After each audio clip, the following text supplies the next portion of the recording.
Ok, agora sim, agora já está gravando. Vamos para a nossa aula. Então, a disciplina que nós vamos estar estudando neste módulo é a disciplina da antropologia missionária.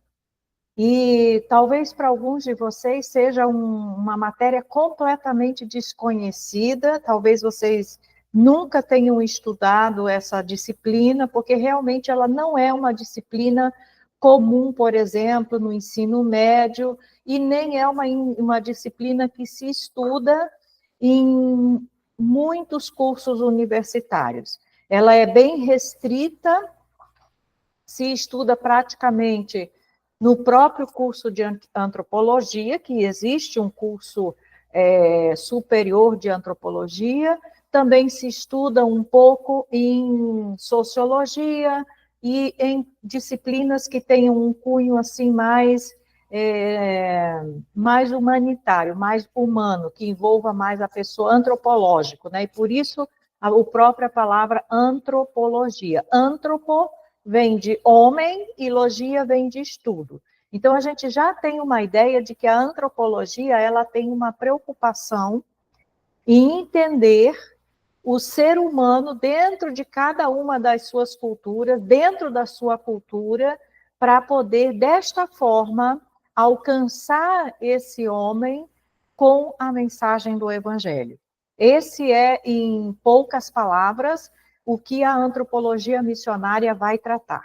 Então, nós vamos, na aula de hoje, ter uma noção geral sobre como surgiu a antropologia, os desafios, os problemas que houveram, as pessoas que trouxeram as maiores contribuições para a antropologia missionária, especificamente, e ao final da aula eu vou ler para vocês uns breves exemplos, só para vocês começarem a degustar e ver como é importante a gente conhecer o ser humano dentro da sua cultura. Como que o conhecimento antropológico é importante para a pregação do Evangelho. Então, vamos lá. A ciência da antropologia social deve ser reconhecida como uma disciplina essencial no treinamento missionário. Palavras de Smith, em 1924, foi um dos primeiros teóricos a enfatizar e insistir na importância do treinamento missionário com foco na antropologia. E foi o primeiro a reconhecer que o missionário necessitava conhecer a antropologia para poder fazer bem o seu trabalho. O estudo e uso da antropologia nas ações missionárias é relativamente novo e possivelmente recebeu seu primeiro forte impulso a partir da publicação do artigo de Malinowski, que se chamava Antropologia Prática, que foi publicado em 1929, e, ironicamente, ele mesmo um opositor à atuação missionária, com algumas exceções. Tem algum microfone aberto aí, por favor? Quem tiver com o microfone aberto, por gentileza, feche. Então, nós vamos ver que a antropologia é uma ciência bastante nova, recente, assim como, por exemplo, a arqueologia, que também é uma ciência nova. As ciências sociais, de um modo geral, são estudos bastante recentes, que têm em torno de um século e pouco, no máximo 2 séculos de existência. E a antropologia está entre essas que surgiram recentemente. E a gente vai perceber que existe sempre uma grande guerra, eu vou chamar guerra, uma grande oposição entre a antropologia como ciência por si só e o trabalho dos missionários. E, por outro lado, nós vamos ver no decorrer da aula que a antropologia se beneficiou e se utilizou muitíssimo do trabalho dos missionários e das ações missionárias. Então, na verdade, nós vamos ver no decorrer dos anos que os missionários é que foram os verdadeiros antropólogos e que trouxeram uma grande contribuição para essa ciência. Embora os cientistas propriamente dito não querem e não dão o crédito que deveriam dar aos missionários realmente. Então, um dos pioneiros no incentivo do uso da antropologia nas ações missionárias foi Edwin Smith, de 1876 a 1957. Ele era filho de missionários, nascido na África do Sul, e serviu também como missionário entre 1902 e 1915 entre o povo Baila Batonga, no Zâmbia, na África. Apesar de se considerar apenas um antropólogo amador, sua contribuição nessa área junto aos movimentos missionários foi marcante, sendo reconhecido pela comunidade antropológica internacional na época. Inclusive, esse senhor, esse missionário, ele passou a fazer parte da, digamos assim, da Academia Internacional de Antropologia, não a antropologia missionária, a antropologia como ciência. Ele trouxe muitas contribuições, recebeu muitas condecorações e, inclusive, teve o privilégio de presidir a confederação mais importante de antropologia do mundo. Então, olha só, era um missionário e por aí a gente já vê o grande papel e a grande importância que o trabalho missionário teve na construção e na estruturação da própria antropologia como ciência. Nos Estados Unidos, a publicação do periódico com o título Practical Anthropology, em 1953, serviu à comunidade missionária evangélica pela iniciativa de Robert Taylor.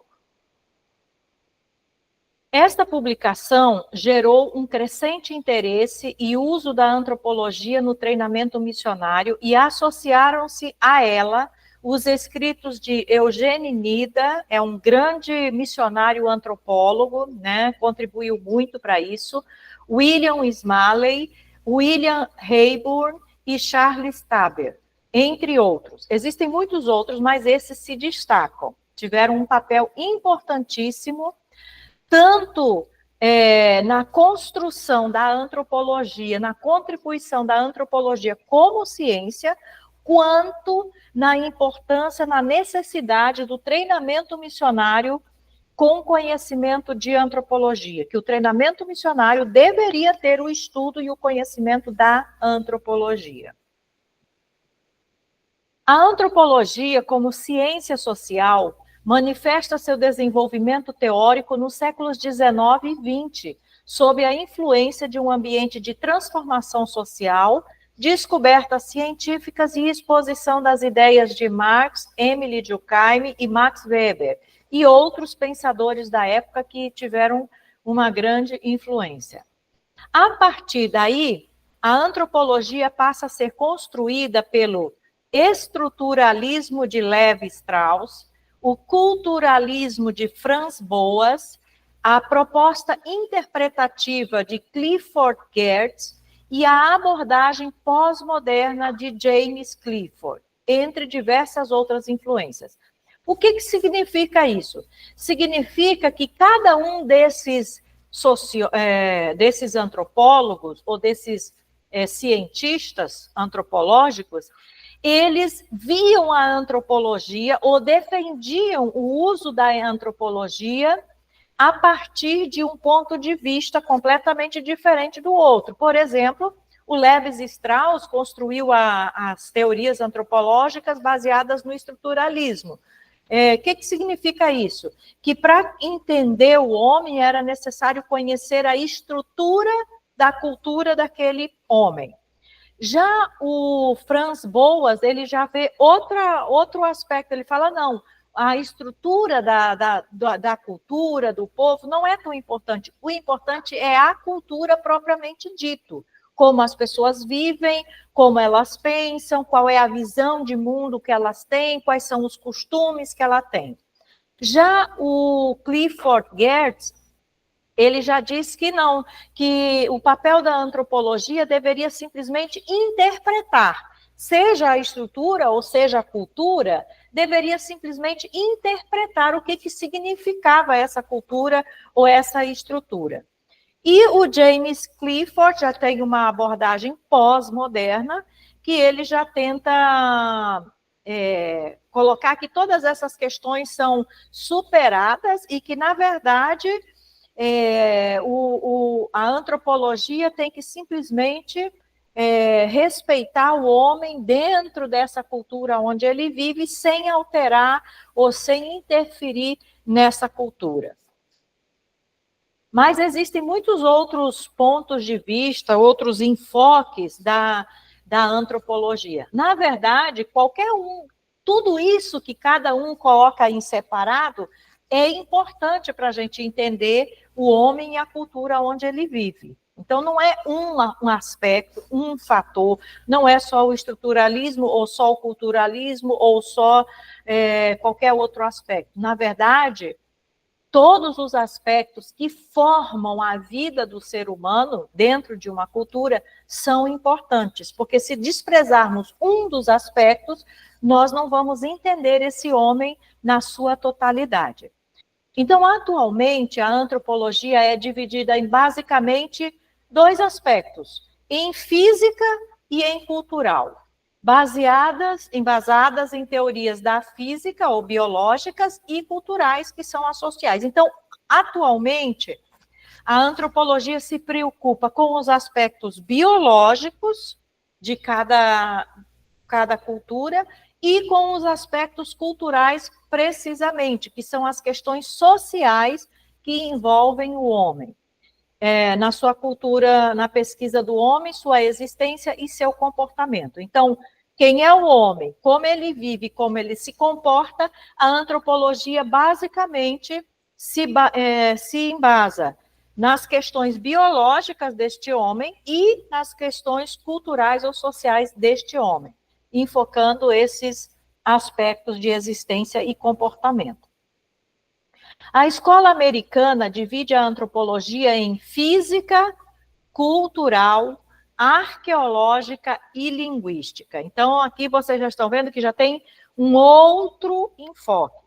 Quando a gente pensa em arqueologia e linguística, isso está dentro do enfoque cultural, na verdade, porque a arqueologia ela vai tratar de entender o passado daquela cultura, as origens daquela cultura, desvendar esse passado e essas origens, certo? E isso, de certa forma, tem a ver com o contexto cultural daquele grupo, daquela pessoa, daquele povo, né? E a questão linguística também tem a ver com a cultura.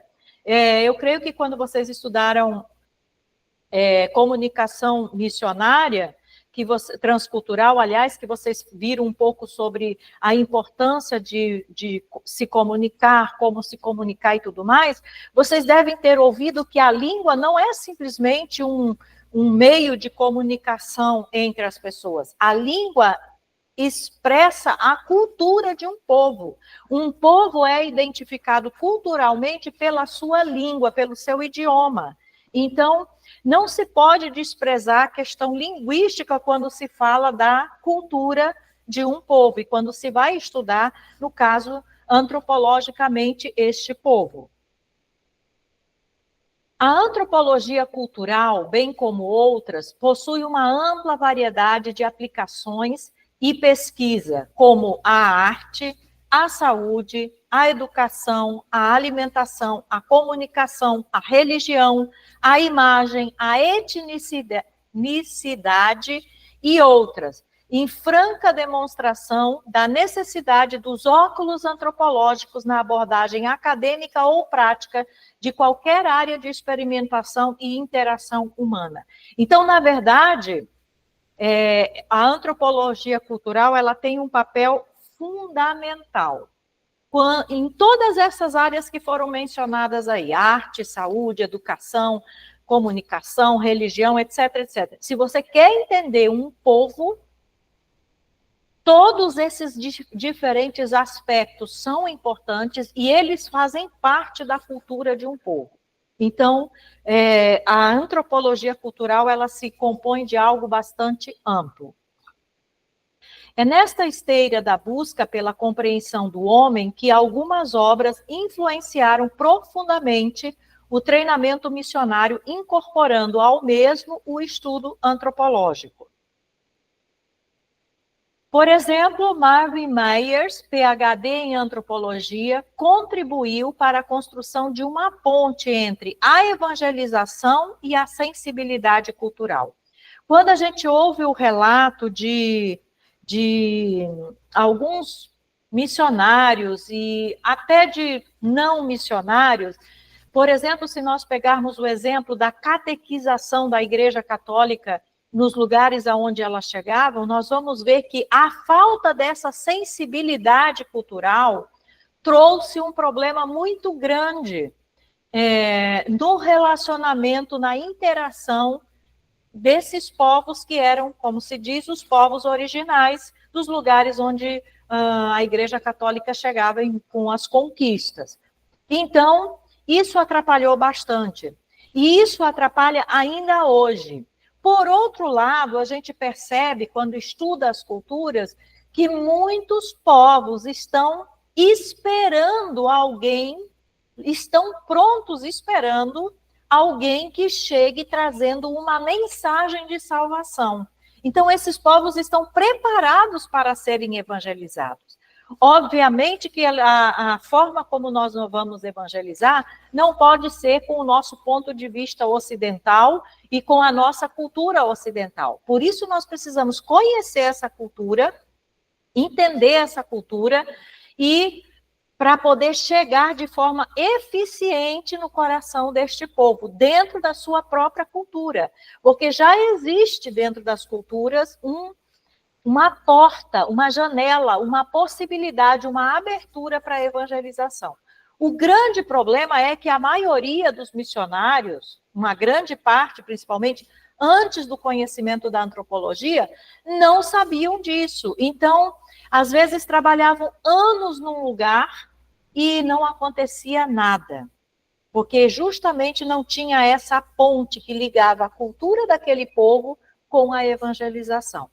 E a história vai nos mostrar outros exemplos que, quando o missionário, às vezes involuntariamente, descobria esse ponto de contato, a evangelização se tornava muito fácil e os povos, os grupos que estavam sendo trabalhados, alcançados por aquele missionário, se convertiam assim em grande quantidade, em massa mesmo, porque tocou o ponto de contato que havia ali para a evangelização dentro daquela cultura. Então, essa sensibilidade cultural é importantíssima para facilitar o trabalho de evangelização. E Myers foi um que contribuiu para construir essa ponte. O trabalho de Charles Kraft também foi importante, com treinamento em antropologia. Ele demonstrou o quanto a cultura influencia a maneira de compreendermos a teologia. Então, ele não mostrou lá o que acontecia lá no campo necessariamente, mas ele mostrou como que, dependendo da cultura que se está... com que óculos culturais se está estudando a teologia, ela vai ser entendida de forma diferente. E por isso é importante entender a cultura para poder transmitir os ensinos bíblicos e teológicos de forma que realmente aquele grupo, aquele povo possa compreendê-los. Paul Heiberg, antropólogo, missiólogo e missionário, defendeu que o missionário precisava conhecer as escrituras para entendê-las e interpretá-las, e conhecer o homem para se comunicar com ele. E ele foi muito feliz nessa afirmação que ele fez, porque, de fato, muitas vezes o missionário estuda a Bíblia, conhece as escrituras, aprende como entender a Bíblia e como interpretá-la, mas não conhece o homem, o ser humano. E quando falamos não conhece o ser humano, não quer dizer que não conhece o ser humano da cultura que ele vive. Ele não conhece o ser humano da cultura para onde ele vai. E isso dificulta a comunicação, impede a comunicação, impede que aquele povo entenda a mensagem do Evangelho e receba a mensagem do Evangelho. Ele também expôs a necessidade de uma antropologia aplicada ao contexto, necessidades e ações missionárias, e é provavelmente a maior influência nesta geração quanto ao uso da antropologia no treinamento missionário.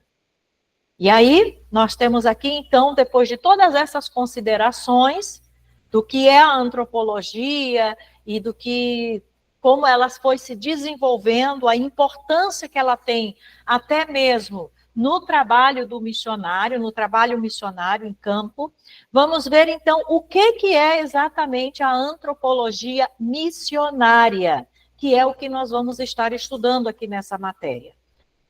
A antropologia missionária visa o estudo do homem como ser biológico e cultural, com a finalidade de desenvolver relações interpessoais equilibradas e comunicação inteligível em um ambiente de partilha das verdades de Cristo e envolvimento com a sociedade abordada, suas virtudes e desafios.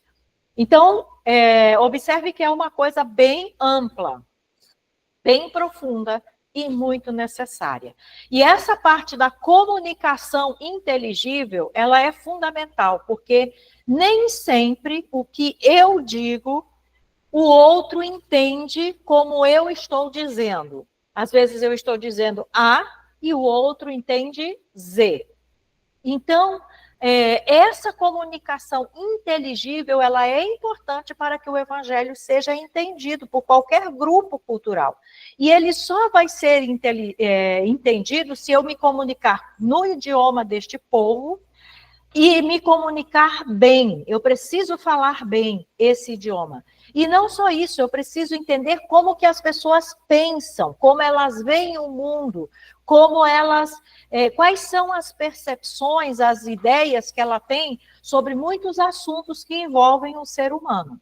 Se eu não tiver essa compreensão, a minha comunicação vai ser prejudicada e, obviamente, as pessoas não vão entender a mensagem do evangelho e não vão ser alcançadas.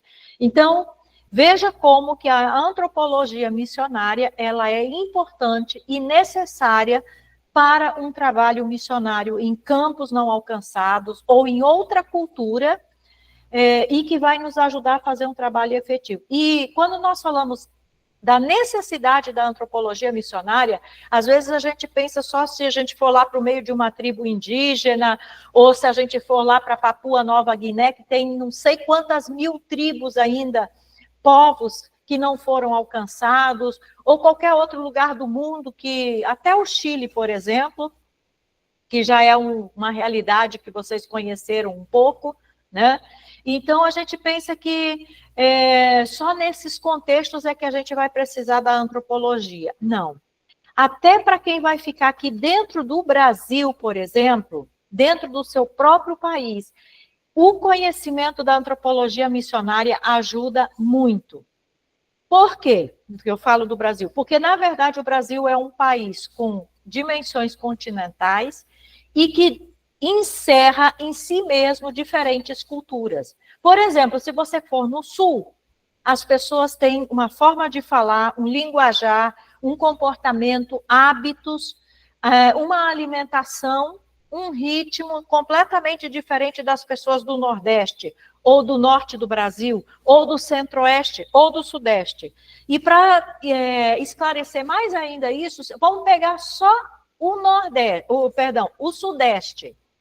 Aqui no Rio de Janeiro, as pessoas têm hábitos, têm formas de vida, têm uma ideia, um pensamento, uma visão de mundo que é completamente diferente, por exemplo, de quem mora em São Paulo. Quando a gente vai, por exemplo, a Minas Gerais, a gente já percebe uma diferença enorme. E as pessoas ali têm uma forma de falar que muitas vezes a gente não entende, fica pensando, meu Deus, o que estão falando? Então, esse é um exemplo que nós temos dentro do próprio Brasil, em uma região do Brasil. Então, o conhecimento do ser humano dentro da sua cultura é importantíssimo para que a pregação do evangelho possa realmente alcançar os seus objetivos. Então, por aí a gente vê a grande importância da antropologia missionária para o trabalho missionário. Vamos ver agora um pouco sobre as contribuições missionárias para a antropologia. Como eu disse no início da aula, o trabalho missionário, os missionários tiveram um papel fundamental, importantíssimo, na construção da antropologia como ciência, embora a antropologia como ciência não reconheça e não dê os créditos que, de fato, os missionários merecem. Mas vamos ver aqui, então, agora a contribuição dos missionários para a antropologia. Segundo Teiber, por exemplo, a primeira explicação explícita, aliás, interação entre missionários e antropólogos ocorreu em 1860, quando missionários passaram a servir como pesquisadores de campo para antropólogos que se alojavam no ambiente acadêmico. Então, o que acontecia? Os antropólogos ficavam lá nas universidades, nos seus centros de pesquisa, nas suas casas, nos seus escritórios, não tiravam o pé dali e pediam para os missionários que estavam no campo que fizessem para ele as pesquisas e enviassem as informações sobre aquele grupo, aquele povo, para eles.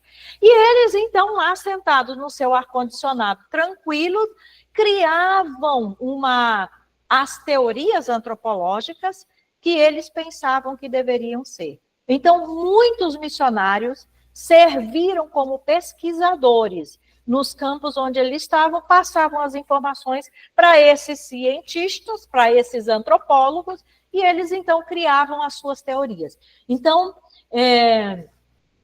isso foi uma coisa que aconteceu muitíssimo, porque os antropólogos mesmo, pouquíssimos deles colocaram os pés lá entre o povo que eles estavam pesquisando. E quando colocavam os pés, era por um período de tempo muito curto. No máximo 6 meses eles ficavam entre o povo que eles estavam pesquisando.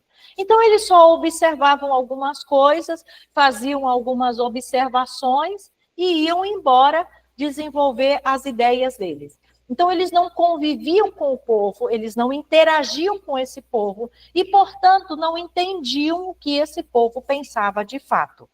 Já os missionários, eles passavam muito tempo no campo, passavam anos ali, às vezes décadas. Então, eles não só observavam aquele povo e viam, por exemplo, como eles comiam, ou como eles andavam, ou o que eles cantavam, ou como eles faziam, quais eram os rituais quando nascia uma criança, ou quando morria alguém, ou como eram as negociações. Ele estava ali, ele se envolvia na vida daquelas pessoas. Ele não era só um observador, ele era alguém que passava a fazer parte dessa cultura.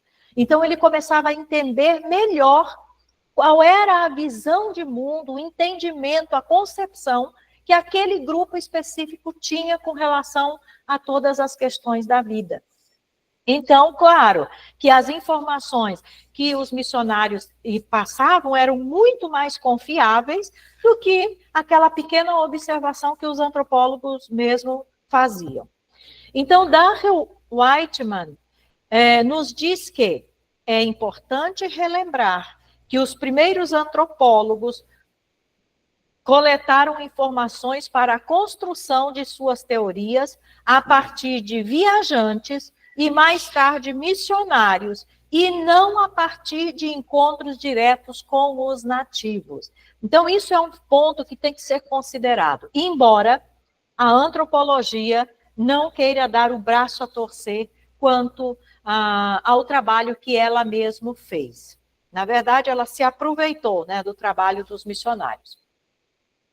Whiteman expõe que antropólogos como Taylor e Morgan, dentre tantos outros, utilizaram a força missionária mundial como seus pesquisadores de campo. E Lewis Morgan, ele disse, enviou seu questionário, alguém escreveu que Lewis Morgan enviou seu questionário sobre parentesco para missionários em todo o mundo, pedindo que preenchessem as informações e enviassem de volta para ele. Então, foi assim que ele fez a sua pesquisa. Ele não colocou o pé lá, ele não conviveu com aquele povo, ele não viu com seus olhos, ele simplesmente pediu as informações. E os missionários enviavam, claro, com toda a boa fé. A questão é que mandar simplesmente informações é muito diferente de ver em loco, de ver com os próprios olhos, porque a questão da comunicação, como nós já sabemos, ela é bem difícil, porque eu posso estar dizendo uma coisa e a pessoa estar interpretando outra, ou os meus olhos podem estar percebendo um aspecto e a outra pessoa pode ver outros aspectos que eu não estou vendo. Então, a questão da presença em campo deveria ser um fator, uma exigência para qualquer antropólogo. Vários outros missionários, no fim do século XIX e início do século XX, colaboraram e produziram vasto material para a antropologia mundial. Além do trabalho etnográfico de campo, pode-se também observar as contribuições no treinamento missionário antropológico, como a iniciativa de William Smith, que fundou em 1906 o periódico Anthropos, para a publicação da vasta quantidade de etnografias produzidas por missionários. Aí, olha aí, outra vez. Chegando a mais de 650 publicações, as quais muniam universidades e os mais diversos círculos antropológicos com toda a diversidade de pesquisa e registros. Então, vejam aí como que os missionários contribuíram para a construção da antropologia como ciência. Apesar da antropologia ser reconhecida como ciência social nos séculos mais recentes, ela encontra sua inspiração e fundamento nos encontros de culturas entre os séculos XVI e XIX, relatados por viajantes, exploradores, comerciantes e missionários. Durante o chamado Grande Século Missionário, de 1792 a 1914, o movimento missionário evangélico mundial atuou intensamente em cenários interculturais e desenvolveu uma grande quantidade de estudos etnográficos. Agora vamos ver um pouco, entendendo o grande papel e a grande contribuição que os missionários tiveram para a antropologia. Existe uma guerra entre antropólogos e missionários, como eu já disse, né? Os primeiros antropólogos, por exemplo, não querem reconhecer e não reconhecem o trabalho e a importância dos missionários. Então, antropólogos e missionários possuem, nas últimas décadas, uma história de encontros e desencontros devido a vários fatores conceituais e metodológicos, e talvez, especialmente, a própria natureza de suas funções na relação com a sociedade. Por que dessas dificuldades? Porque os antropólogos, como cientistas, dizem e pensam que os missionários deveriam usar métodos científicos para fazerem as suas pesquisas. Acontece que eles não estão lá como antropólogos necessariamente e não estão preocupados com isso, enquanto que os antropólogos estão só preocupados com a questão da metodologia.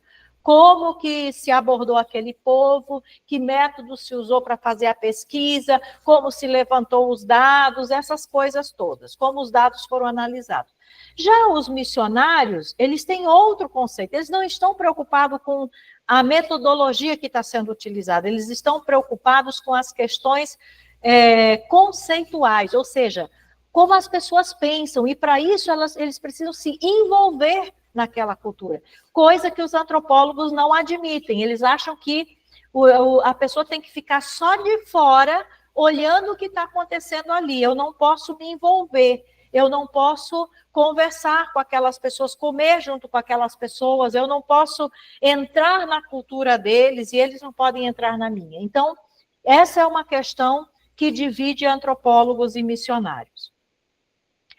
Ao passo que antropólogos se propõem à produção de conhecimento a partir de uma abordagem de pesquisa e reflexão, missionários se dedicam principalmente à produção de serviço em ações de relação e interação. Então, qual é o objetivo da antropologia? A antropologia está preocupada em produzir conhecimento. E a gente percebe que esse conhecimento é bem falho, bem restrito. Por quê? Porque não tem a interação, não tem uma relação mais próxima. Eles simplesmente olham de fora e não sabem o que está acontecendo realmente. E como nós vimos anteriormente, alguns nunca colocaram os pés naquela cultura para saber, para entender como é.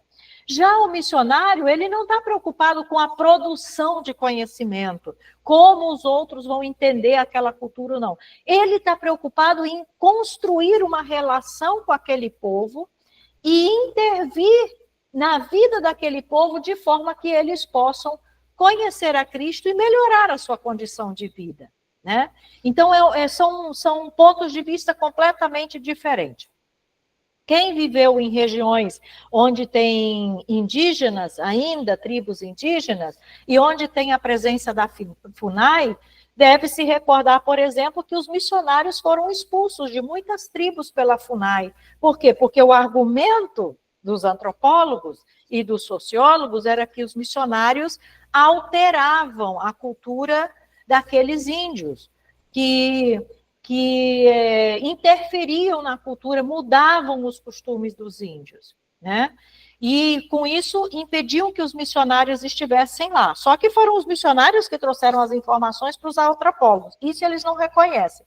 Então, um antropólogo tem permissão para entrar, por exemplo, numa tribo indígena, passar ali 6 meses observando aquele povo. E diz ele que ele não interfere em nada, ele é só um observador.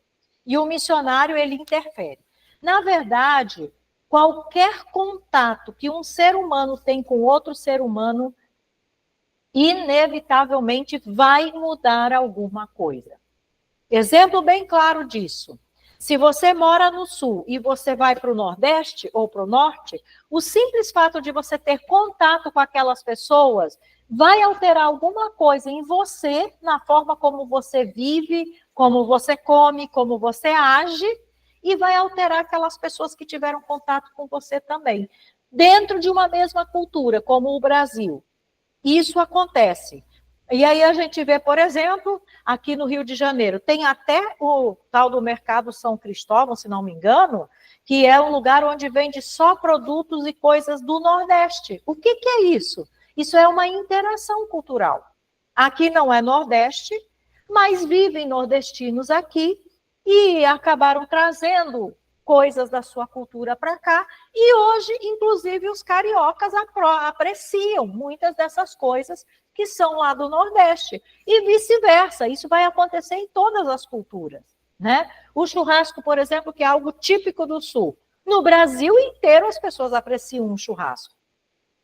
Isso é a interação cultural. Então, esse argumento dos antropólogos de que os missionários interferem na cultura e de não deixar que eles permaneçam na cultura é, na verdade, um argumento muito falho. Por quê? Porque o próprio antropólogo, o simples fato dele estar ali presente, ainda que seja só observando, vai afetar a cultura daquele grupo. E ele também é afetado por aquele grupo. É impossível. Você encontra uma pessoa na rua, cumprimenta essa pessoa, ou pergunta qual é o seu nome, ou pergunta de onde ela é. Isso é suficiente para, de alguma forma, você, como um ser cultural, ser afetado e aquela pessoa também ser afetada. Então, para não ter nenhuma interferência, não poderia haver nenhuma interação com qualquer outro ser humano, tá? Mas esse argumento é usado, e assim os missionários foram tirados das tribos indígenas, e hoje, por exemplo, é muito difícil um trabalho missionário dentro de tribos indígenas aqui no Brasil, porque existe uma lei que proíbe a entrada de missionários. Antropólogos se aproximam dos grupos humanos com a pergunta diferente. Os primeiros, os antropólogos, interessa a pesquisa, e aos segundos, os missionários, interessa a evangelização ou algum projeto social. Então, o enfoque é diferente. Essa diferença funcional explica também as raízes da mútua frustração. Antropólogos percebem as ações missionárias como sendo intervencionistas, geradoras de mudanças e, em uma perspectiva relativista, nocivas ao grupo. Para eles, não interessa, por exemplo, se o grupo é canibal, se o grupo é caçador de cabeça, se o grupo enterra vivo crianças que nascem gêmeas, se o grupo pratica qualquer outro tipo de coisa que nós sabemos que não é algo bom e correto diante de Deus, mas para eles não importa. Eles podem se matar, eles podem fazer o que quiserem. O importante é que ninguém faça nada. Deixa eles viverem do jeito que eles vivem. E a gente sabe também, tendo uma visão espiritual, que essa também é uma estratégia maligna. Para quê? Para que o evangelho não chegue àquelas pessoas e para que aquelas vidas não sejam libertas, não conheçam a verdade. Continuam escravas das suas crenças falsas. E um dos livros que vocês vão utilizar para fazer o trabalho, vocês vão ler muitas histórias e vão entender muito como muitos grupos, eles servem certos deuses e certos espíritos e têm certas práticas religiosas simplesmente por medo. Eles têm concepção de um Deus verdadeiro, eles têm a esperança de um Messias que os vai salvar, mas eles vivem com medo, e por causa do medo é que eles praticam essas religiões que nós conhecemos, são religiões malignas, de demônios, tá? Então, a gente sabe também que isso é uma estratégia maligna para que aquele grupo não conheça o evangelho e não seja liberto. Por outro lado, missionários percebem as pesquisas antropológicas como sendo estéreis por não se associarem diretamente às necessidades do segmento humano estudado. Então, assim, são informações, às vezes, muito vagas, muito abstratas e muito longe da realidade daquilo que realmente é aquele ser humano e aquela cultura. Não é incomum observar antropólogos questionando a base do conhecimento teórico de missionários em relação à antropologia e à cultura. Eles dizem geralmente que são despreparados para a interpretação cultural. Como também nós vamos encontrar missionários questionando a utilidade da pesquisa antropológica, sobretudo em áreas de grave sofrimento humano. Eles são dedicados à pesquisa de interesse próprio, mas são insensíveis à dor do ser humano, ao ser humano, tá? Então, a gente vê como há divergências, como apesar de ser uma ciência que cresceu, que floresceu, que foi construída a partir do trabalho e da contribuição dos missionários, existem muitas divergências entre os dois grupos. Encontramos discordâncias metodológicas. No meio missionário, há forte ênfase na permanência prolongada com o grupo com o qual se relaciona, aprendizado da língua e integração com o grupo. Então, os missionários, eles percebem e eles veem que para você entender realmente aquela cultura e aquele grupo, são necessários esses 3 elementos. Não dá para ficar 6 meses. Em 6 meses você não conhece nada da cultura. É necessário que se permaneça por anos naquele lugar para poder entender realmente aquela cultura. É necessário também o aprendizado da língua, porque você só vai entender, compreender o que aquele grupo pensa quando você entende o que ele está te comunicando e quando você consegue se comunicar com ele no idioma dele. Por isso que aprender um idioma e falar bem esse idioma, irmãos, é importantíssimo. Nós temos que parar com essa ideia de que eu posso falar de qualquer jeito e vão me entender. Vocês vão ver exemplos aqui, ao longo das aulas e das leituras que vocês vão fazer, que às vezes uma coisa que você, em um idioma você diz uma coisa, no outro idioma é entendido completamente diferente. Coisas que não tem nada a ver. Então, o aprendizado do idioma do grupo que você vai evangelizar é fundamental. E, por último, a integração, ou seja, você tem que se fazer um deles, você tem que entrar na cultura deles, tem que aprender a se vestir como eles, a falar como eles, a comer como eles, viver como eles, morar como eles, aprender como eles vivem para que eles sintam que você é parte da cultura deles. Quando eles veem isso, que você se integrou, que você participa realmente da cultura deles, aí eles abrem o coração e aceitam tudo que você falar e informar. Então, essa é o ponto de vista, a ênfase que os missionários dão com relação às questões metodológicas. Já que, como nós vimos, as questões dos antropólogos é muito superficial e muito longe, às vezes, da realidade. São comuns os relatos missionários de permanência prolongada, acima de 10 anos, de relação direta com o grupo, com ênfase na relação pessoal. No meio antropológico, há forte ênfase na pesquisa, não tanto na relação pessoal. São comuns as pesquisas antropológicas realizadas a partir de uma permanência curtíssima, 6 meses a 12 meses, 6 meses a 1 ano, e com ênfase na metodologia. Então, eles não se preocupam com o idioma, eles entendem as coisas do jeito que eles entendem e não sabem se o jeito que eles entenderam realmente é o jeito que aquele grupo está comunicando, eles não se integram com aquele grupo, né? Você é você, eu sou eu. E a única coisa que eles querem é conseguir dados para uma pesquisa. E aí eles criam as suas teorias, muitas vezes pouco fundamentadas. Agora, existem um grupo que são os missionários antropólogos, ou os antropólogos missionários. Aqueles que, ao mesmo tempo que são missionários, são também antropólogos. Ou, ao mesmo tempo que são antropólogos, são também missionários. É ainda incipiente a presença de missionários antropólogos no universo missionário mundial. Porém, não é nova esta função. Então, desde 1868 até os nossos dias, diversos acadêmicos missionários desenvolveram pesquisas e elaboraram estudos motivados pela produção de uma linha de treinamento antropológico e missionário, como George Harris, William Smith, que nós já mencionamos, Edwin Smith, Eugene Nida, que nós já mencionamos, entre outros. Então,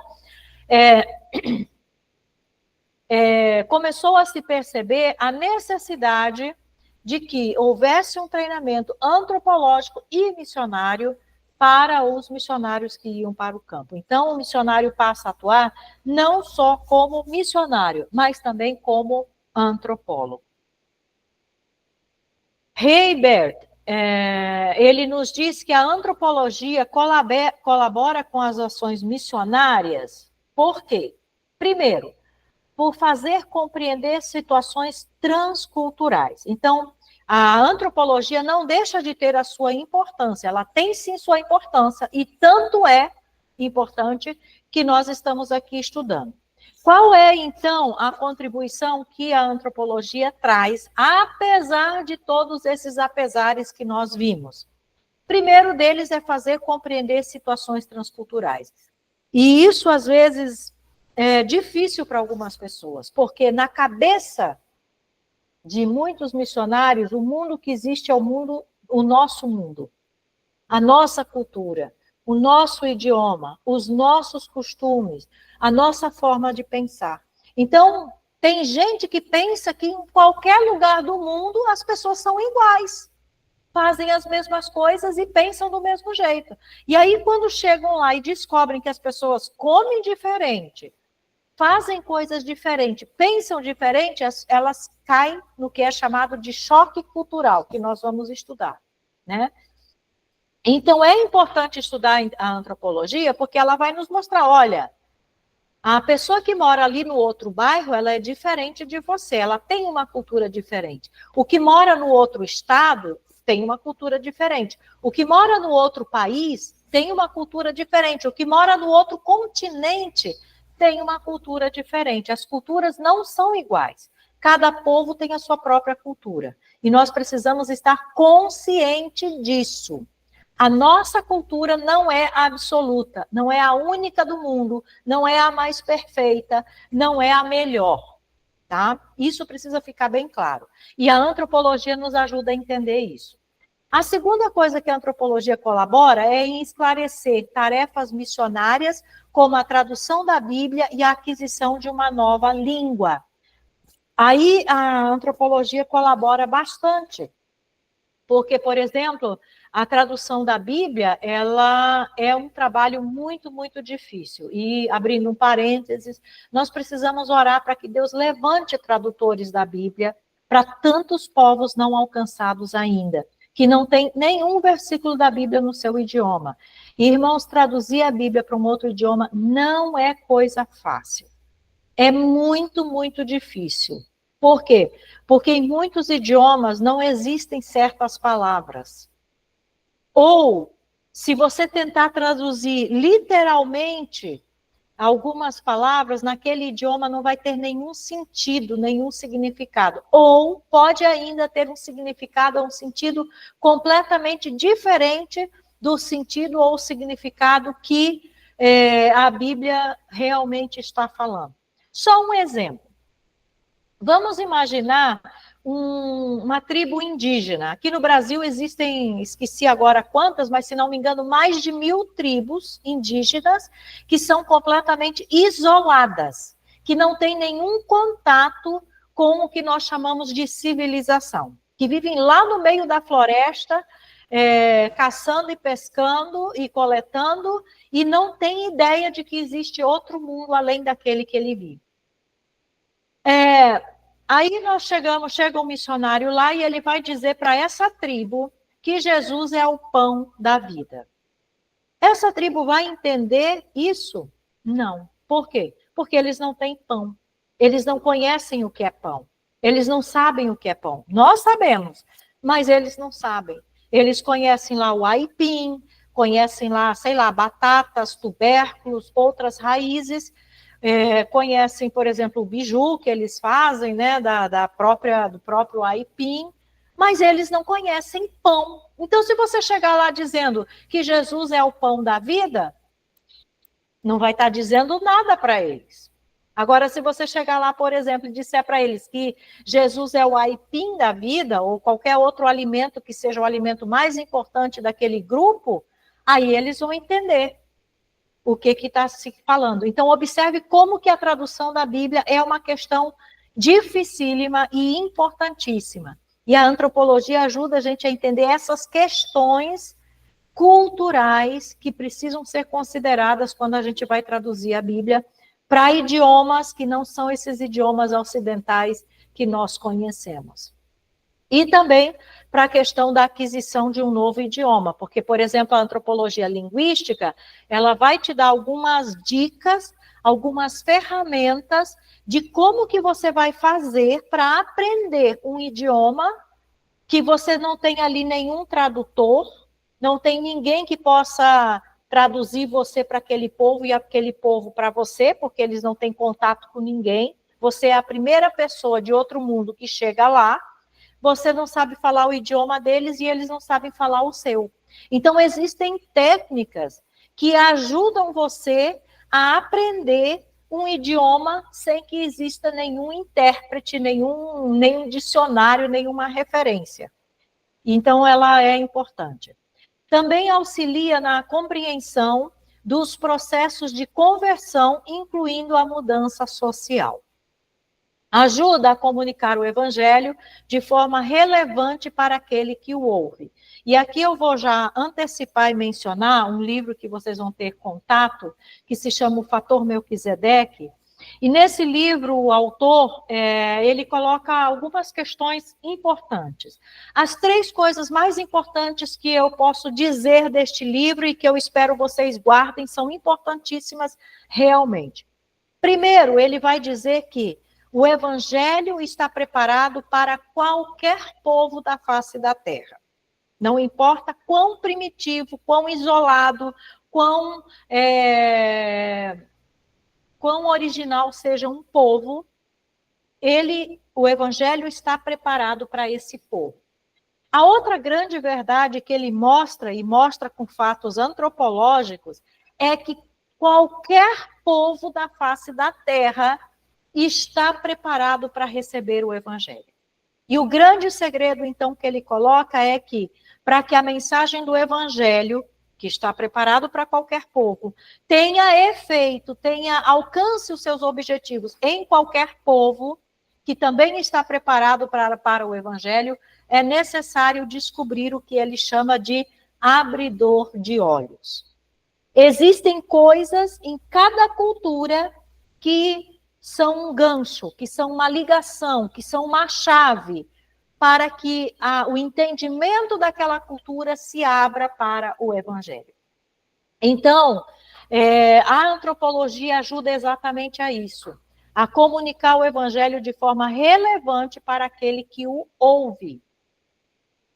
Quando nós entendemos isso. Também a antropologia ajuda a construir relacionamentos interculturais, criando pontes de compreensão e comunicação. Quando você começa a se relacionar, você vai começar a entender por que aquele povo tem determinados costumes, determinadas culturas, por que eles fazem determinadas coisas. E isso facilita a comunicação. A antropologia aplicada é reconhecida como a união entre o conhecimento e a ação, a pesquisa e a atividade. A antropologia missionária pode ser vista, portanto, como a antropologia aplicada às pesquisas e ações missionárias. Então, esse é o papel da antropologia missionária.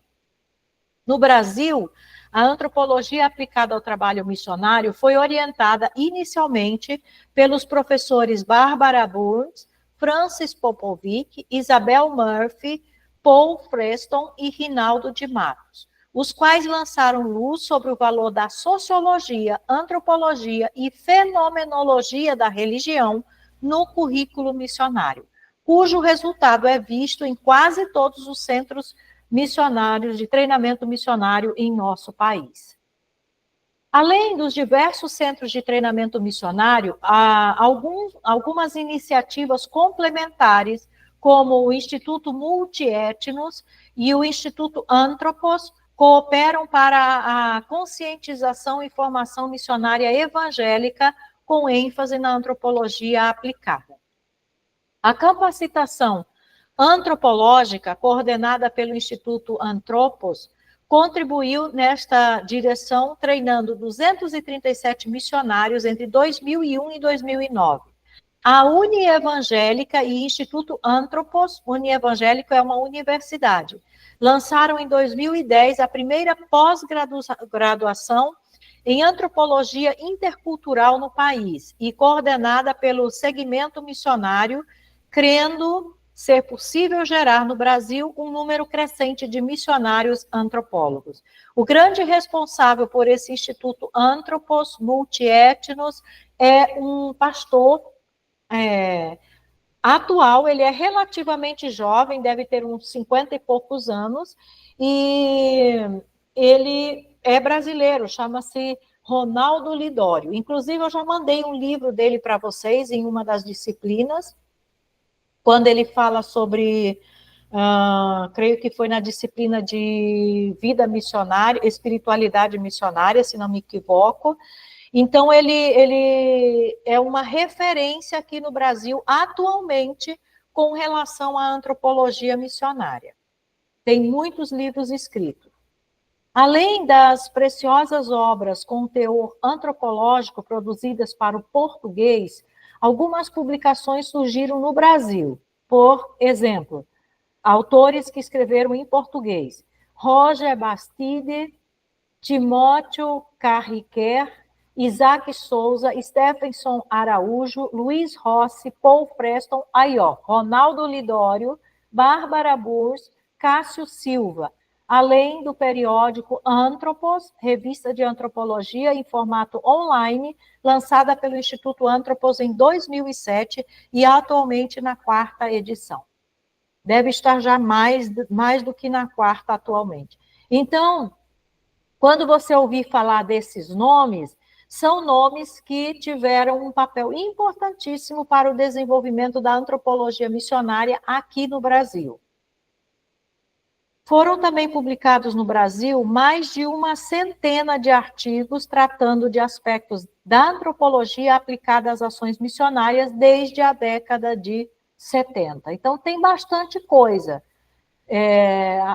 O problema é que muita gente não acessa, não pesquisa, não lê e não se informa.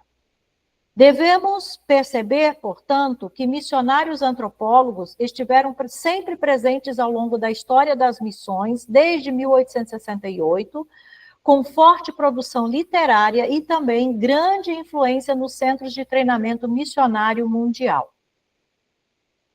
A antropologia da comunicação e as demandas missionárias. Se a experiência de campo é um ponto forte entre a comunidade missionária mundial, a ausência de métodos de pesquisa tem sido um dos seus desafios. Diversos métodos surgiram no intuito de fornecer ao segmento missionário ferramentas de pesquisa, estudo e comunicação em contexto intercultural, especialmente ligado às sociedades missionárias no século XIX e início do século XX. Basicamente, são métodos em 3 áreas distintas: a antropologia, métodos etnográficos e de registro cultural, a linguística, métodos de análise linguística e tradução da Bíblia, e a missiologia, métodos de evangelização transcultural e plantio de igrejas culturalmente relevantes. Há 2 áreas de forte carência de atenção nos estudos e preparo missionário mundial: o estudo da identidade cultural e a comunicação intercultural.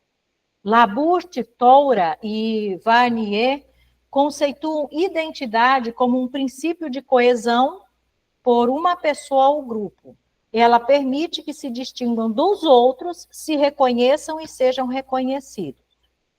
Os estudos identitários são de vital importância para uma compreensão mais profunda do outro, como ele se vê, sua percepção de pertencimento e para tornar os encontros e diálogos inteligíveis e aplicáveis. A ausência deste estudo fatalmente conduzirá a intervenções desfavoráveis ao contexto e real necessidade do grupo com o qual se relaciona.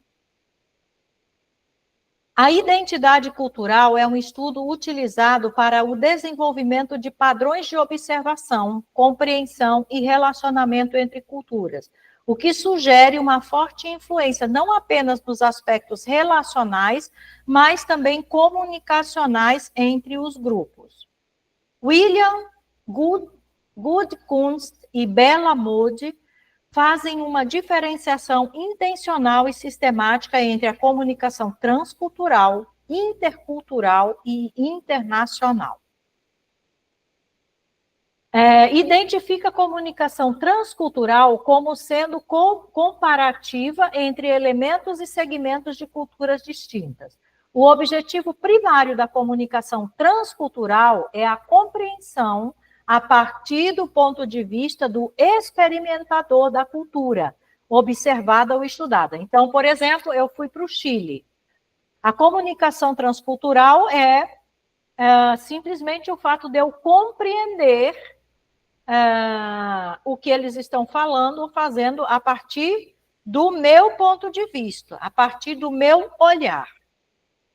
A comunicação intercultural tem o seu foco na comunicação entre pessoas de culturas distintas, sendo menos comparativa e mais relacional. Ou seja, eu me comunico com os chilenos e os chilenos se comunicam comigo. Eu entendo o que eles falam e eles entendem o que eu falo. Então, existe realmente uma troca de informações e de comunicação. Isso é comunicação intercultural. O objetivo principal da comunicação intercultural é a troca de informação, conceitos, vivências e ou qualquer outra área de conhecimento e cultura, a partir das relações comunicacionais. A interculturalidade, portanto, pode ser vista como um fenômeno de encontro de culturas e troca de conhecimento e vivência. Então, não basta simplesmente eu entender o que eles falam. Eu preciso também saber falar para que eles entendam. De certa forma, poderíamos afirmar que, enquanto a comunicação transcultural objetiva a compreensão de um sobre o outro, a intercultural propicia o diálogo de um com o outro de uma forma relacional. A comunicação internacional parte de uma análise mais contextual da nação, país, empresa ou qualquer outro ambiente que ele sirva de plataforma para a definição do contexto de análise, com suas normas, conceitos, organização e cultura, busca soluções para mútuo entendimento na construção de programas e objetos. Aí, assim, é aquela linguagem mais específica. Por exemplo, médico. Então, o médico vai se comunicar com o médico de outro país. O objetivo é simplesmente entender os termos da medicina naquele idioma e vice-versa.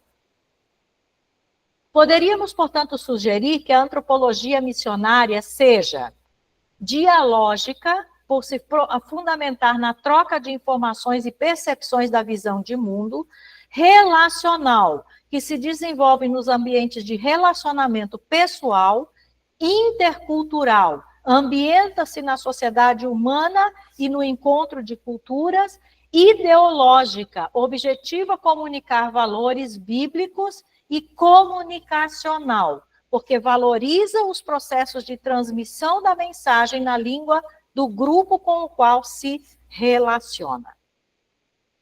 Então, a comunicação missionária, ela não é transcultural e ela não é internacional. Ela é uma comunicação interrelacional.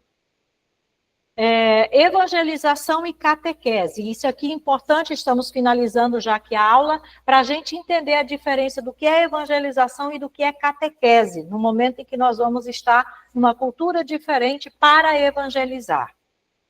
A antropologia missionária cristã, buscada e defendida, não é impositiva nem destruidora de culturas, pois contém salvaguardas éticas e relacionais que são também bíblicas.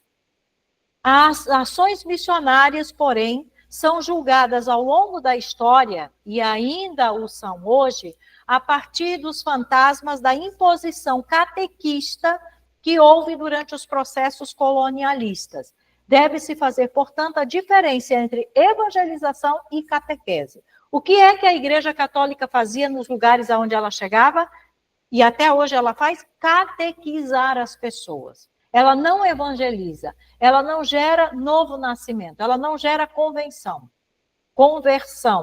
Ela simplesmente catequiza, ou seja, ela obriga as pessoas a aceitarem aquilo que ela está dizendo, impondo, e quem não aceita morre. Assim é que funcionava. Então, evangelização e catequese são duas coisas completamente diferentes. E, de fato, a catequese destrói a cultura do outro, mas a evangelização não. Por catequese, entendemos não apenas ao modelo tradicional católico romano, mas a qualquer modelo cristão ou não cristão, católico ou evangélico, que se baseie em, primeiro, imposição de valores em lugar de sua exposição. Segundo, nos códigos de quem transmite e não de quem recebe. Terceiro, na proposta de relação do grupo-alvo com a igreja instituição e não com a igreja pessoas. Quarto, no alvo de adequar o ouvinte a uma forma religiosa nominal. E quinto, não ajudá-lo a compreender o sentido do evangelho. Então, se essas práticas estão presentes, isso não é evangelismo, isso é catequização. E não é isso que o missionário vai fazer no campo missionário. Não é para isso que ele está lá. Enquanto a evangelização se dá com os códigos do ouvinte, língua materna e cultura, a catequese ocorre com os códigos do transmissor. A evangelização se concentra na mensagem do evangelho a ser transmitida, enquanto a catequese se centraliza nos símbolos e estrutura da igreja que o faz. Se, por um lado, a evangelização tem como alvo o povo e a geração de um acesso ao conhecimento de Cristo, a catequese visa a igreja instituição e seu fortalecimento estrutural.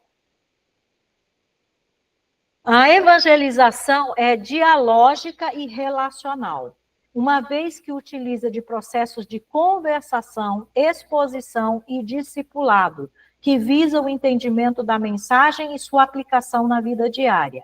A catequese é impositiva e distanciada, pois ocorre no ensino não dialogado e em um ambiente de transmissão sem conversação, quase puramente litúrgico. A antropologia missionária possui a função de, por meio da educação antropológica, evitar os processos de catequese e fomentar a evangelização com característica dialógica, ética, relacional, inteligível e funcional. Ao longo de 1,5 séculos de publicações antropológicas com aplicabilidade missionária, podemos pontuar alguns valores da antropologia missionária. Primeiro, levar a perceber os diferentes contextos no qual se está inserido e se preparar para neles transitar. Segundo, expõe a importância e complexidade da cultura, bem como as possibilidades científicas de interpretá-la. Terceiro, identifica os mecanismos sociais que colaboram para a melhor aquisição linguística e integração pessoal no grupo abordado. Quarto, conscientiza que todo encontro cultural é um processo de troca e, como tal, ao mesmo tempo rico e sensível. Quinto, destaca a relevância da compreensão da cultura para o desenvolvimento de ações comunitárias que evitem o paternalismo, o assistencialismo e o imposicionismo. Essas três coisas não são evangelismo. Paternalismo, assistencialismo e imposicionalismo não são evangelismo. E muita gente, muitas igrejas hoje confundem, pensam que essas coisas são evangelismo. Colabora na identificação com o grupo das áreas de carência e demanda social e as possibilidades de ações de minimização do sofrimento humano. Instrui sobre a abordagem evangelizadora para que seja inteligível para o receptor e ética entre as partes. Apresenta a sociedade humana de forma completa, inserida em sua cultura e não divorciada do seu contexto e história. Capacita metodológica e cientificamente para a análise cultural e os processos de comunicação interpessoal, cultural, transcultural, intercultural e internacional. Ajuda a apresentar Jesus Cristo como a verdade de Deus para o próprio povo em sua visão de mundo e não como uma história distanciada do grupo. Então, eu vou agora deixar de compartilhar a tela. Eu sei que nós estamos com a hora bem avançada. Hoje o conteúdo era bastante mesmo, nas outras aulas nós vamos estar um pouco mais light. Mas antes de eu abrir para vocês poderem falar ou fazer perguntas, eu quero fazer a leitura de pequenos trechos, de alguns exemplos, para que vocês possam entender tudo isso que a gente falou hoje aqui na aula, de forma prática, tá? Então, por exemplo, num livro chamado Costumes e Cultura, uma introdução à antropologia missionária, ele vai dizer assim: nossa missionária na Indonésia entregou uma mensagem poderosa às senhoras. ela percebeu que algo estava errado quando as desafiou, dizendo: venham e aceitem a Cristo. Cada vez que ela fazia um desafio, as senhoras riam. Aquela missionária foi suficientemente corajosa e curiosa para perguntar à amiga daquele lugar a razão pela qual as senhoras davam risadas. Será que são ímpias? Será que querem rejeitá-lo? Mas, graças à coragem da amiga nativa, a nossa colega missionária descobriu que, em vez de falar, venham aceitar a Cristo, ela estava dizendo, venham aceitar porco. Sim, no campo missionário não basta ser sincero. Então, esse é um exemplo de como podem acontecer equívocos. Um outro exemplo deixa eu ver se eu estou aqui na página correta. Página correta. Aqui, sim, aqui. Essa daqui. No Zaire, África, entre as tribos Ngabacas, os presbíteros da igreja se recusaram a aceitar a exigência dos missionários. Presbíteros da igreja era a igreja nativa lá, tá? De que suas esposas usassem blusas na igreja. Algum tempo depois, os missionários descobriram que naquela aldeia somente as prostitutas usavam blusas, pois só elas tinham dinheiro para comprar roupas melhores. Então, olha só que problema cultural sério. Para os ocidentais, isso é uma vergonha, uma falta de reverência, uma imoralidade. Para eles lá, é completamente o oposto, completamente diferente. Outro exemplo. Na ilha de Iapé, os chefes da aldeia exigiram que as mulheres usassem saias até aos pés. Para eles, é chocante uma mulher mostrar qualquer parte das pernas. E uma brasileira que lá fosse com sua saia só até o joelho, ou as bermudas, por exemplo, causaria muitos comentários. Em alguns lugares da Índia também é assim. A mulher pode mostrar a barriga, mas não pode mostrar as pernas nem a panturrilha. Já que na nossa cultura é diferente. Então, são questões culturais que a gente precisa levar em conta quando está nesses lugares. Você não pode chegar lá e dizer que está errado, por exemplo, para uma indiana mostrar a barriga e não mostrar as pernas. Ou que pode mostrar as pernas que não tem problema nenhum. É uma questão da cultura deles, né? Outro exemplo. Na Tailândia, as mulheres não podem ocupar quartos do primeiro andar do hospital e os homens do térreo. Então, por exemplo, não pode ficar os homens embaixo e as mulheres do primeiro andar. Isso significaria que as mulheres são superiores aos homens, coisa inaceitável naquela cultura. Também naquele país não se pode cruzar as pernas e mostrar a planta do pé para alguém. Isso seria um grande insulto. Estão vendo? Uma coisa tão simples, tão insignificante, para nós é uma bobagem, mas para eles, naquela cultura, tem um significado e uma importância muito grande. E se eu quero alcançá-los, eu preciso respeitar isso, eu preciso levar isso em conta.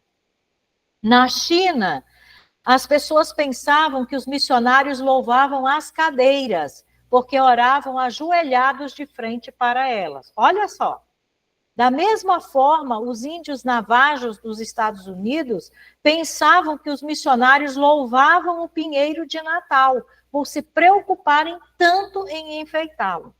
Estão vendo como que, às vezes, hábitos que nós temos, que não significam nada, assim, que não tem nenhuma coisa, que são coisas simples para nós, e numa outra cultura pode ser interpretado completamente diferente. Pode ter outro sentido. Então, às vezes, a gente pode estar fazendo uma coisa boa aos nossos olhos, mas naquela cultura nós estamos dando um péssimo exemplo, ou ensinando uma outra verdade, que não é a verdade que nós queremos ensinar. E o último exemplo, quanto à língua, vejamos alguns exemplos que mostram algumas dificuldades que poderemos enfrentar. Tomemos principalmente a palavra coração.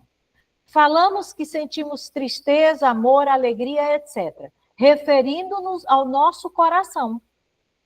Isso para os carés da África não tem sentido, pois suas emoções são localizadas no fígado. Para os conobos da Guatemala, as emoções estão no abdômen. E para os habitantes das Ilhas Marshall, na garganta. Para os rabis da África, querem comunicar que estão, quando eles querem comunicar que estão tristes, eles dizem, por exemplo, meu fígado está doente. Eles não estão dizendo que o fígado está doente, eles estão dizendo que estão tristes. Então, se você falar meu coração está triste, você não vai estar dizendo nada para essas pessoas. E os seus vizinhos do norte, os bambaras, referem-se à tristeza dizendo meu olho está preto. Então, aqui nós temos alguns poucos exemplos que nos mostram como as questões culturais são importantes, são sérias e que nós precisamos entender quando nós vamos para alguma cultura diferente, ok? Desculpe eu ter passado bastante do nosso tempo, mas eu vou dar o tempinho para vocês fazerem perguntas ou observações, comentários, e nas próximas aulas nós vamos mais tranquilos, porque aí o conteúdo já está vai ser mais específico em cada aula. Eu precisava dessa introdução geral hoje e era bastante coisa. Maria Tereza levantou a mão, pode falar. Olá, boa noite. Pastora, boa noite. O nome do livro que você indicou? O nome e o autor, né? O nome do livro é O Fator Melquisedeque.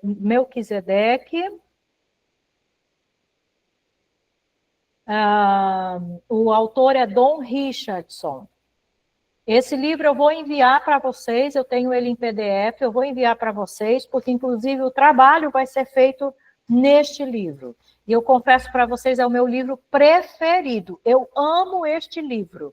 Amo. E eu acredito que vocês vão amar também, porque ele é muito de contar exemplos. Ele vai mudar a cabeça de vocês com relação a entender o que significa evangelizar numa cultura diferente.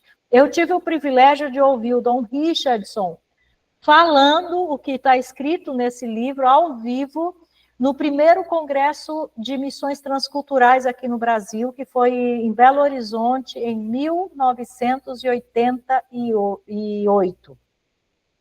Então, eu tive o privilégio de participar desse congresso, ouvir ele falando, e de lá para cá, eu me apaixonei por esse livro. Então, esse livro é um dos que eu vou estar enviando para vocês.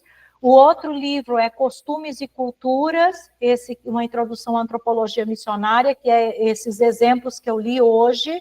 Ele é um livro muito simples, fácil de ler, e ele vai mostrando tudo que o autor ou a autora vai falando, eu acho que é uma autora, ela vai mostrando com exemplos. E vocês vão perceber que a linguagem dela é uma linguagem assim, para o nosso tempo de hoje, 2025, um pouco desatualizada. Até o contexto cultural que ela vai citando é um pouco diferente do nosso, porque o livro é lá de 80, da década de 80, 90.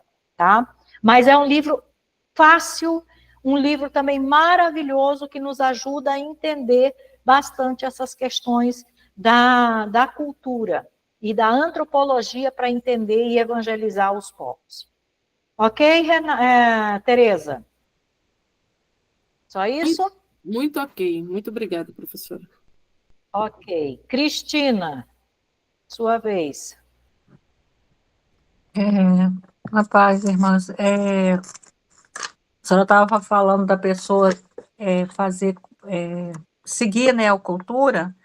Tem um relato no outro curso de missões que eu fiz, que o missionário, ele para poder chegar perto, ele via que ninguém chegava perto dele na aldeia. Aí ele descobriu que é porque ele andava vestido. Então as pessoas não chegavam próximo dele. Aí ele teve que começar a ficar nu, igual as outras pessoas, para eles se aproximarem. Quando eles viram que ele andava nu, viram que ele tinha aderido à cultura. Então, eles passaram a ouvir e se converter a Jesus. E quanto a esse negócio do pão, realmente, até no curso de missões lá da Antioquia, eles falam, quando você está numa cultura que você... Eles podem até conhecer o pão, ainda mais quando não conhece, né? Que você não tem o pão, você pode substituir a Santa Ceia por um alimento que é muito importante naquela cultura, porque o que importa é o que você está celebrando, não é o alimento que está ali. Então, é É. interessante isso. Os índios, eles usam muita mandioca para fazer a Santa Ceia.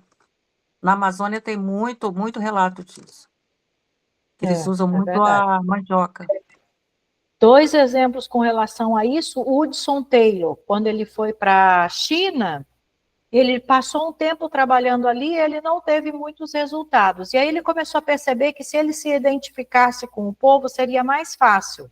Ele foi muito criticado pelos seus companheiros, os outros missionários que estavam ali, mas ele começou a se vestir como os chineses, deixou o cabelo igual os chineses, com aquela trancinha, e começou a se identificar com a forma de comer, de agir dos chineses. E assim ele conseguiu fazer um trabalho magnífico na China. Eu já creio que em alguma aula eu já relatei para vocês de missionárias que chegaram num certo lugar que era muito calor, muito quente, né? E então tinha muito limão, vamos tomar limonada. E elas não conseguiam alcançar aquele povo, não tinha nenhum efeito.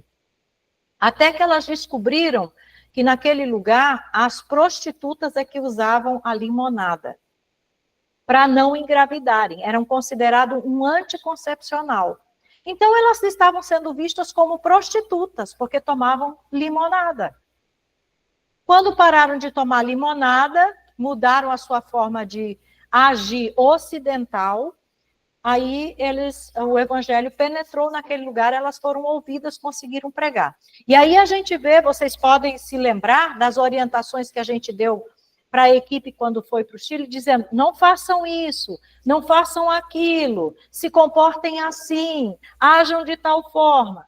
Exatamente por isso, porque o nosso comportamento, por exemplo, brasileiro, pode chocar uma pessoa de outra cultura. E isso vale para qualquer cultura. Então, quando a gente chega numa outra cultura, a gente precisa ter muito cuidado e tem que ter consciência dessas coisas. Ok? Renata? Nada, exceto que eu não sabia, nunca tinha passado assim pela minha cabeça a questão de Jesus, a mandioca da vida. Porque assim, porque para a gente é muito comum, é como se a nossa cultura fosse a cultura mundial, né? Então a gente não consegue fazer essa separação, né?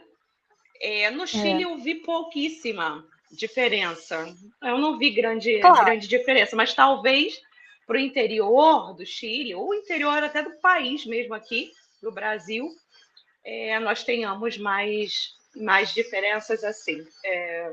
Satisfeita. Há um tempo atrás, umas décadas atrás, houve um problema, um conflito até entre os evangélicos, justamente porque numa tribo indígena aqui no Brasil, um missionário resolveu usar a mandioca para fazer a ceia. E isso gerou uma polêmica enorme, porque não podia, porque tinha que ser pão, que não sei o quê, não sei o quê, não sei o quê. Mas eles não entendiam que aqueles índios não conheciam pão, não sabiam o que era pão. Não existia pão ali. O alimento mais importante para eles era a mandioca. O Dom Richardson, por exemplo, num dos livros dele, ele tem 3 livros publicados, um é Senhores da Terra, o outro é O Totem da Paz, e esse que é o Fator Melquisedeque. No Senhores da Terra, ele relata aquela história que eu já contei na igreja, já contei em alguns intensivos de missões, que é a história da Nindique, daquela menininha que morreu porque ela entrou no lugar sagrado que só os meninos podiam entrar. E se vocês prestarem atenção, vocês vão ver que naquele lugar, naquela tribo, os Ialis, em Papua Nova Guiné, onde o Dom Richardson esteve e outros missionários, não existe pão, também não existe mandioca.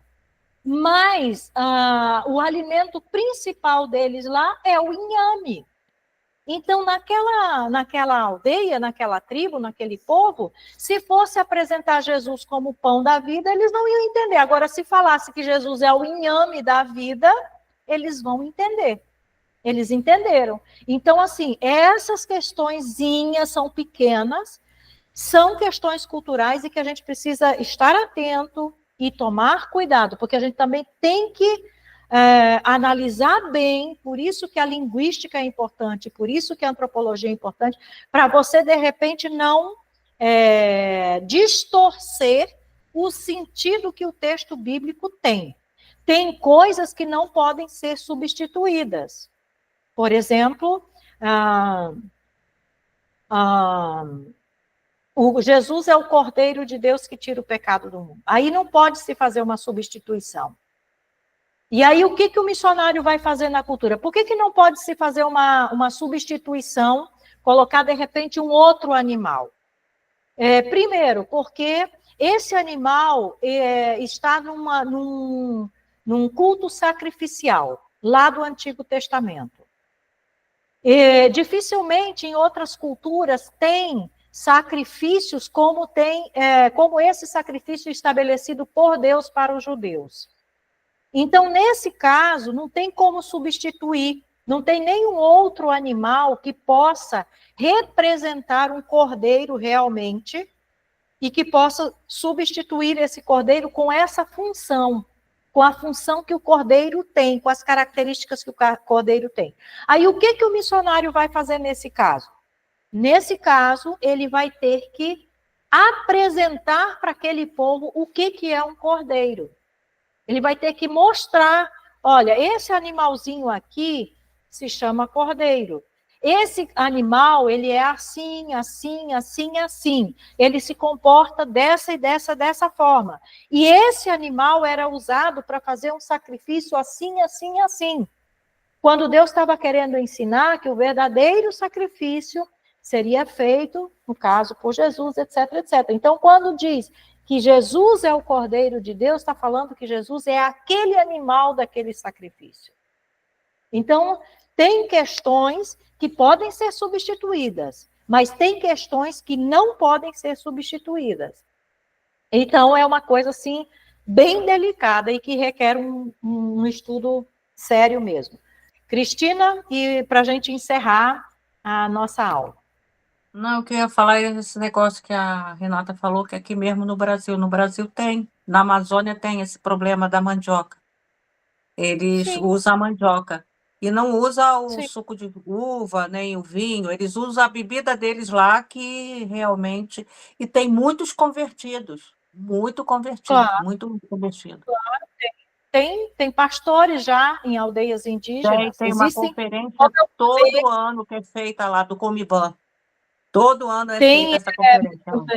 Muitos índios convertidos, tem pastores e missionários dos próprios indígenas, mas tem também ainda muitíssimas tribos indígenas. Eu vi uma estatística há poucos dias, mas eu não lembro exatamente o número, mas uma quantidade considerável, só aqui no Brasil, de indígenas que não têm nenhum contato com qualquer ser humano, que são completamente isolados, que é difícil de chegar e difícil de fazer contato, tá? Agora, gente, só para finalizar a aula de hoje, eu queria falar com vocês o seguinte: o irmão João, o professor João, ele falou comigo e pediu uma aula extra para poder falar com vocês sobre o projeto, porque dos trabalhos que ele recebeu, ele viu que o grande problema estava sendo o projeto e devolveu os trabalhos para serem refeitos, principalmente nessa parte do projeto. Então, ele queria marcar um dia para encontrar com todo mundo e tirar as dúvidas sobre o projeto. Eu queria saber com vocês, ele está viajando essa semana, ele só retorna no domingo, só vai estar disponível na próxima semana. Eu queria saber se Na terça-feira, vocês têm possibilidade, se todo mundo pode estar presente. Eu não vou marcar quarta, porque a gente tem aula, né? Nem sexta. Quinta não dá, porque nós temos culto. Eu quero saber se na terça vocês têm possibilidade de estar presentes para essa aula com o professor João. Cristina, e depois Renata, e depois Tereza. Rapidamente, diga sim ou não. Sim. Sim. Sim. Renata, sim. Tereza, sim. Renata, pode falar, Renata. Sim. Sim? Então tá. Então eu vou comunicar ao professor João que na terça-feira, então, da próxima semana, a gente se encontra para falar aí sobre comunicação escrita e ele vai falar especificamente sobre o projeto. Fala, Tereza. Ô, professora, sobre Tereza? os trabalhos, eu mesma não entreguei do professor João e eu confesso que eu já tinha me esquecido. E aí eu me dei conta que hoje também a entrega do trabalho do professor Marcos. E aí entra uma questão. A aula já é online. E esses 2 intervalos de aula, do quais a senhora já disse que o objetivo era manter uma disciplina de estudo, eu não sei, não posso falar por todos, mas eu mesma, isso some da minha cabeça, isso acaba sumindo da minha rotina e acaba mais atrapalhando o meu empenho do que contribuindo para que eu consiga me manter focada e com planejamento em dia.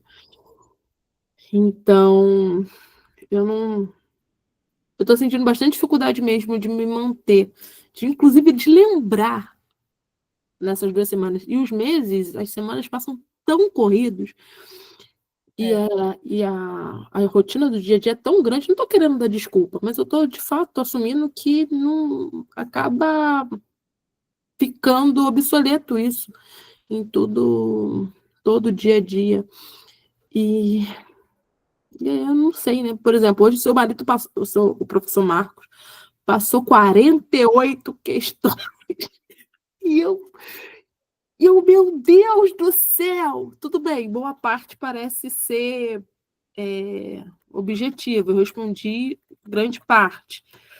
Mas mesmo assim, né? Parece que, por exemplo, se eu for cumprir hoje a data, que seria até meia-noite, até 11h59, eu faria uma coisa meia boca, né? Talvez os objetivos eu ia responder rápido, mas eu não li as discursivas que seria para ser feito.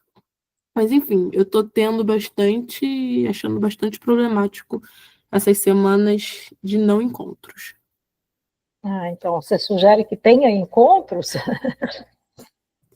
Eu não sei, não me coloque numa situação difícil com os meus colegas de turma. Não, na verdade, a gente não tem, só tem esses encontros, porque também, por exemplo, a gente às vezes tem outros compromissos de aulas, como, por exemplo, tinha um seminário no Chile, então, as outras 2 semanas nós estávamos dando aula para outros alunos. Na verdade, Tereza, é só uma questão realmente de disciplina. Você pega aí uma agenda, um papel, coloca num lugar onde você veja, e, no caso, se discipline para 1 vez na semana, ou 2 vezes na semana, ou se você quiser e puder, nos dias que a gente já tem aula, você tirar um tempinho para poder ler e fazer os trabalhos, né? Porque também, vocês, por exemplo, não terem nada para fazer, só assistir às aulas, fica uma coisa muito, muito, muito, muito fraco, muito superficial, né? Então, o objetivo é que realmente vocês tenham uma bagagem, uma carga boa. Quem sabe futuramente vocês vão poder estar dando aula aqui no Centec também, né, para outros alunos.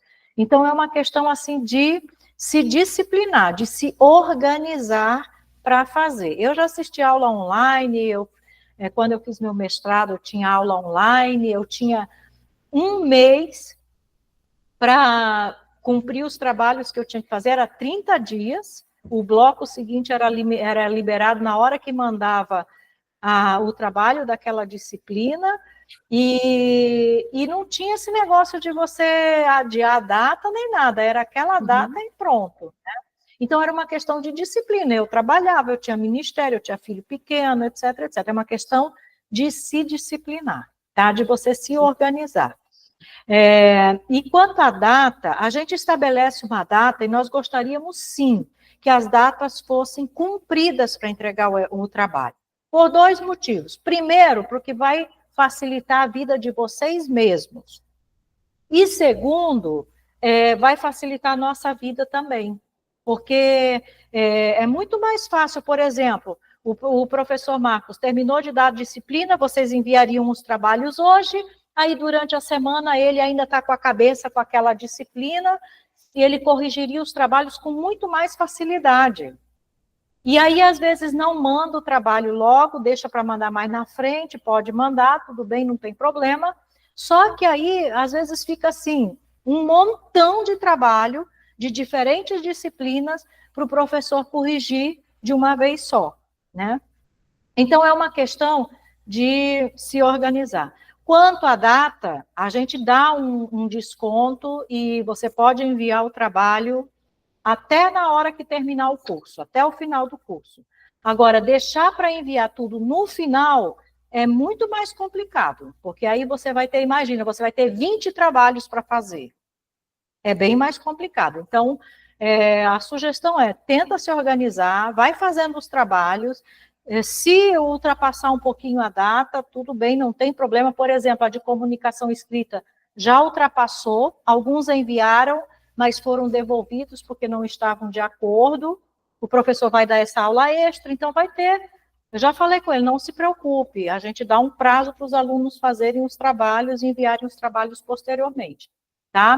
Então, assim, é uma questão para o próprio bem de vocês, para o próprio crescimento de vocês, tá bom, Tereza?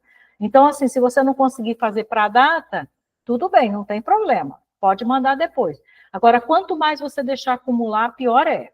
Melhor é se esforçar, se disciplinar e entregar logo. Ok? Ok. Ok. E essa orientação é da coordenadora